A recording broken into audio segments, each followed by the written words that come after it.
নিয়োগ দুর্নীতি মামলায় একে একে জামিন পেলেন পার্থ, পরেশ, অঙ্কিতা।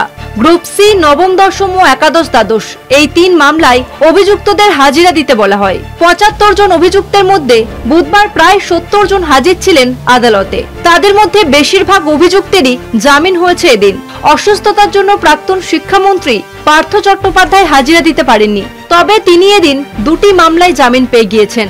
বুধবার সকালে এসএসসি নিয়োগ দুর্নীতি সংক্রান্ত সিবিআই এর মামলায় আলিপুর বিশেষ আদালতে আত্মসমর্পণ করেন তৃণমূল বিধায়ক পরেশ অধিকারী এবং তার মেয়ে অঙ্কিতা অধিকারী।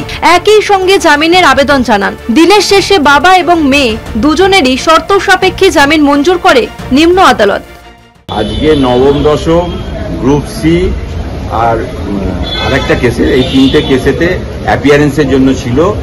কোর্ট কগনিজেন্স নেওয়ার পর সুপ্রিম কোর্টের ডাইরেকশন অনুযায়ী আজকে সমন হয়েছিল নিয়ারলি 75 জনের এগেনস্টে, এটা নিয়োগ দুর্নীতি মামলায়, এবং সেই অনুযায়ী আজকে সবাই অ্যাপিয়ার করেননি। যারা অ্যাপিয়ার করেছেন তাদের শুনানি হয়ে গেছে, এবং এটাতে যারা অ্যাপিয়ার করেছেন তাদের মধ্যে আছেন অঙ্কিতা অধিকারী এবং সুকান্ত আচার্যি, অঙ্কিতা অধিকারী বাবা আছেন, আর আছেন পঙ্কজ বনসাল আছেন, নীলাদ্রি দাস আছেন এবং অন্য আরো সবাই আছেন। তো এটা এখন অর্ডারটা এখনো রিজার্ভ আছে, অর্ডার কিছু হয়নি। আজকেই কোর্ট বলেছেন কপি সাপ্লাই করে দিতে, সেই অনুযায়ী কপি সাপ্লাই চলছে, যাতে অতি দ্রুততার সঙ্গে সুপ্রিম কোর্টের ডাইরেকশন মেনে কেসটা এগোতে পারে।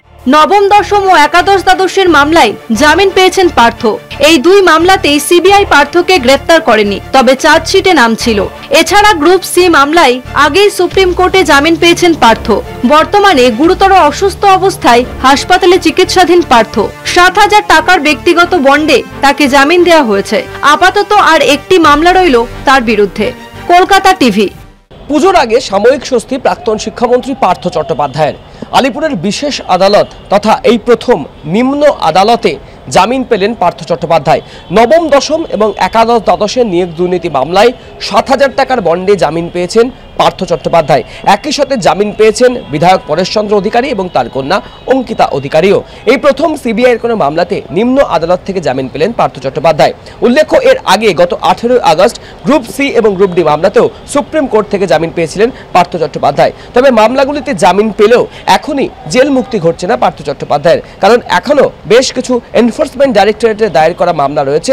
সেই মামলাগুলির বিচার প্রক্রিয়া বা জাজমেন্ট প্রক্রিয়া সম্পন্ন হলেই হয়তো জামিন মিলতে পারে পার্থ চট্টোপাধ্যায়ের। তবে একই দিনে জোড়া মামলাতে, সিবিআইয়ের জোড়া মামলাতে কার্যত জামিন পেলেন পার্থ চট্টোপাধ্যায়। তবে উল্লেখযোগ্যভাবে এই মামলাগুলিতে পার্থ চট্টোপাধ্যায়কে সিবিআই গ্রেপ্তার করেনি, কিন্তু চার্জশিটে তার নাম ছিল, তাই জামিনের আবেদন জানিয়েছিলেন প্রাক্তন শিক্ষামন্ত্রী। ক্যামেরায় সুবীর ঘোষের সাথে অরিত্র ঘোষ, কলকাতা টিভি, আলিপুর।